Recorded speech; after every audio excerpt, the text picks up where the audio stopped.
लगातार आपने अखबारों में ऐसे विज्ञापन देखे होंगे जिसमें दावा किया जाता है कि आपका विवाह करा दिया जाएगा। अगर आप लड़की हैं तो आपके लिए सुंदर लड़के दिखाए जाएंगे और अगर आप लड़के हैं तो आपके लिए जो है लड़कियां दिखाई जाएंगी। नमस्कार, मैं हूं हरिकेश द्विवेदी और आप देख रहे हैं HKD वर्ल्ड। इस वक्त मैं मौजूद हूं थाना सेक्टर नंबर 1 में और इस पीथमपुर में, और मेरे साथ यहां पर मौजूद हैं अतुल तिवारी, जो इस तरह की एक धोखाधड़ी का शिकार हो चुके हैं। हम जानने की कोशिश करेंगे कि अतुल तिवारी के साथ किस तरह की वारदात हुई है और पुलिस ने जो है आरोपियों को पकड़ा है, उनसे जांच चल रही है। बताइए क्या मामला रहा है। एक पेपर में ऐड आया था रिवाज मेट्रो मनी के नाम से जी। तो उसमें हमने एक नंबर दिया था, हमने उस नंबर में बातचीत की। तो बातचीत करने के बाद वो बोले कि आपकी शादी करा दी जाएगी, आपको रजिस्ट्रेशन करवाना पड़ेगा। तो हमने 4,500 रुपये में रजिस्ट्रेशन करवाया था। उसमें रजिस्ट्रेशन करवाने के बाद रोशनी मानिकपुरी से बात होती रही 5-6 महीने तक। तो उनने अपनी मम्मी की बीमारी के बहाने मेरे से 1,74,000 रुपये ऐंठ लिए थे।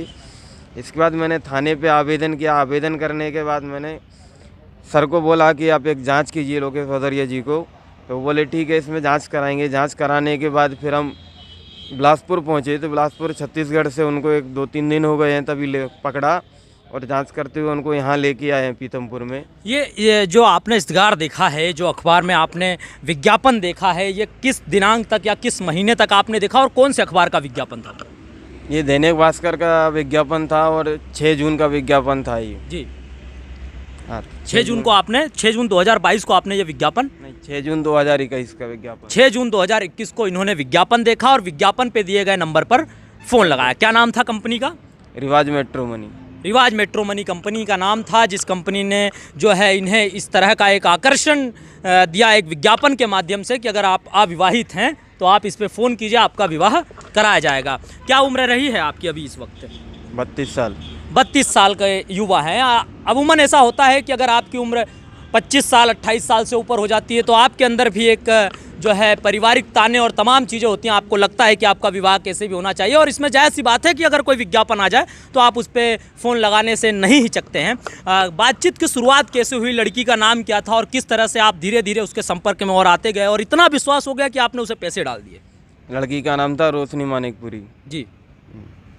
उससे बातचीत करते रहे, फ़ोन पे बातचीत करते वो बोले कि मम्मी की हमारी ज़्यादा तबीयत ख़राब है और हार्ट अटैक आया हुआ है जी। तो उसने पैसे मांगे 1.5 लाख रुपए। तो हमने धीरे धीरे उसको 10-15 हज़ार करके 1,74,000 रुपये दे दिए। कितने महीने के अंतराल में जो लड़की है उसने आपका इतना भरोसा जीत लिया कि वो आपसे पैसे ले सके? इस बीच कितना महीने का अंतराल रहा इस भरोसे के नाम का?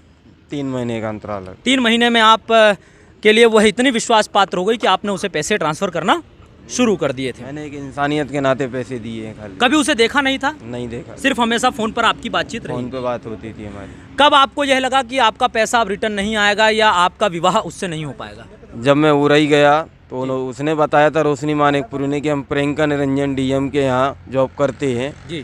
तो जब मैं वहाँ DM साहब के ऑफिस गया और DM साहब के ऑफिस जाके मैंने वहाँ इंक्वायरी निकाली तो वहाँ पता चला कि रोशनी मानिकपुरी नाम का यहाँ कोई भी आदमी जॉब नहीं करता है। जी। उसके बाद आपने संपर्क करने की कोशिश की, फ़ोन बंद आया या चालू रहा? फ़ोन बंद जा रहा था तो मैंने फिर थाने में एप्लीकेशन किया। वहाँ भी थाने में UP में था, मैं एप्लीकेशन किया था लेकिन UP पुलिस गई नहीं वहाँ। उन्होंने जांच वगैरह नहीं की है, खाली साइबर की रिपोर्ट वगैरह दी थी और इसके बाद में वो बोले कि आपका एरिया पीथमपुर थाना आता है, आप पीथमपुर थाने में FIR कराएं। जी। कुल कितने पैसों से जो है आप जाया हो चुके हैं, कितने पैसे आपके खर्च हो चुके हैं?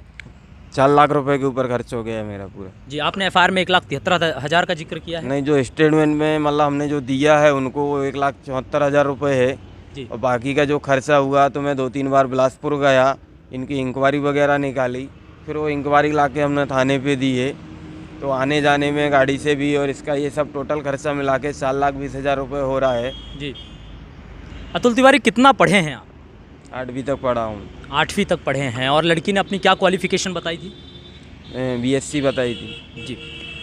देखिए, ये एक बेहद समझने वाली बात है, एक संजीदा बात है। अगर आपने अतुल तिवारी को सुना जो आज एक मैरिज ब्यूरो के चक्कर में, उसके झांसे में आकर, लुभावने विज्ञापन में आकर के आज 4 लाख रुपए के माइनस में चल रहे हैं, अगर आपने उन्हें सुना तो इससे आपको 2 चीज़ें आज बेहद संजीदा तरीके से सीखने की ज़रूरत है।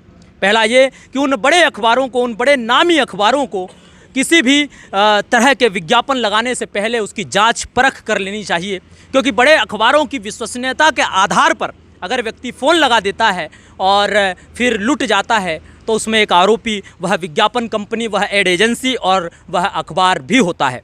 दूसरा यह है कि आप कैसे सोच सकते हैं, आपको यह समझने की ज़रूरत थी कि अगर आप 8वीं पास हैं और कोई BSc क्वालिफाइड लड़की अगर आपको इस तरह का वादा कर रही है तो जिसे आपने कभी देखा भी नहीं है, तो कहीं ना कहीं आप एक झांसे में आ रहे हैं। यह आपके लिए सीख की बात है। हालांकि सेक्टर 1 पुलिस अपना काम कर रही है और आप इस वीडियो से क्या समझते हैं हमें कमेंट सेशन में ज़रूर बताइए। आज के लिए सिर्फ इतना ही। मैं हूं हरिकेश द्विवेदी, देखते रहिए HKD वर्ड। शुक्रिया।